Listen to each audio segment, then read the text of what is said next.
Today I would like to share an Asian market haul and some recipes that I've prepared for the first week recovery postpartum. In Chinese medicine, sweet rice is traditionally used postpartum. And I also made sure to pick up some ginger, very helpful the first week to warm and cleanse the uterus.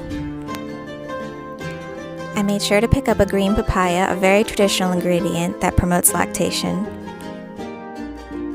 Many of the ingredients in the Chinese confinement diet are what we in the West would say are rich in polyphenols, so black rice vinegar, and black sesame seeds and their oil.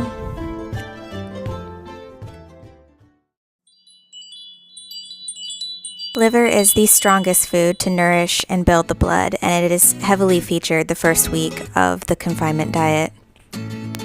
Congee or rice porridge is a very gentle and nourishing convalescent food, and this special pork liver congee is what I hope will be my first meal after giving birth. To the well-soaked sweet rice and the liver are added 10 cups of water. Drinking cold water is discouraged postpartum, and hydration is achieved through hot porridges, teas, and soups. While the porridge is finishing up, I'm going to go ahead and prepare my ginger. Preparation is key. Fresh ginger goes to the lungs and to the stomach. Charred is more astringent. Dried goes to the stomach, but brown ginger warms the uterus and helps to facilitate its cleansing. I love adding goji berries to everything. Goji berries promote beauty and longevity, and they nourish yin. Personally, I like to add my goji berries after the congee is finished cooking, as they better retain their texture and flavor.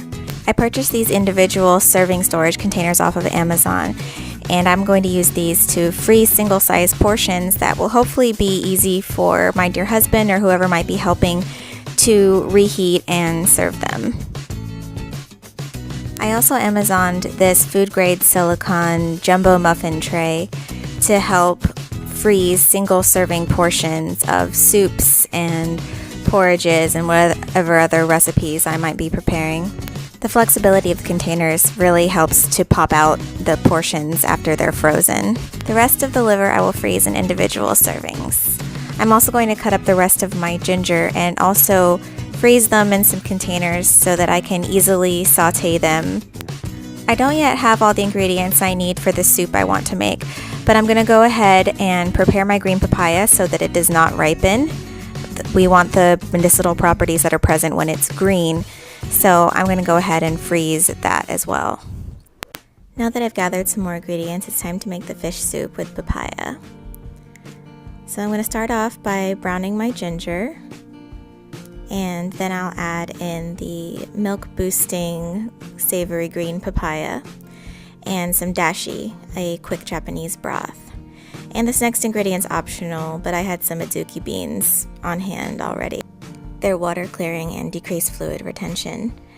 And traditionally carp would be used, but I just wanted a good clean source. And so I'm going to saute my fish until it flakes apart and then just add that in at the end. This is a nice lighter soup that can be eaten toward the end of the day or used on Fridays. There's something oddly satisfying about pulling out these little frozen soup muffins out of the molds and then just freeze until ready to use. Eggs are eaten frequently during the postpartum month. They're a very building food and easy to digest. Here we have 10 farm fresh eggs, and then we're going to add a container of black vinegar and some sugar to taste, and then just enough water so that the eggs have good coverage while they're cooking. And then you're going to want to bring that mixture to a boil, and once it's at a rolling boil, it'll be removed from heat and covered, and it'll sit in the hot water for 13 to 18 minutes, depending on how hard-boiled you like your eggs. Once everything is cooled, it's going to be stored in the refrigerator for the next month, and after the birth, the new mother eats 2 eggs a day for 5 days postpartum.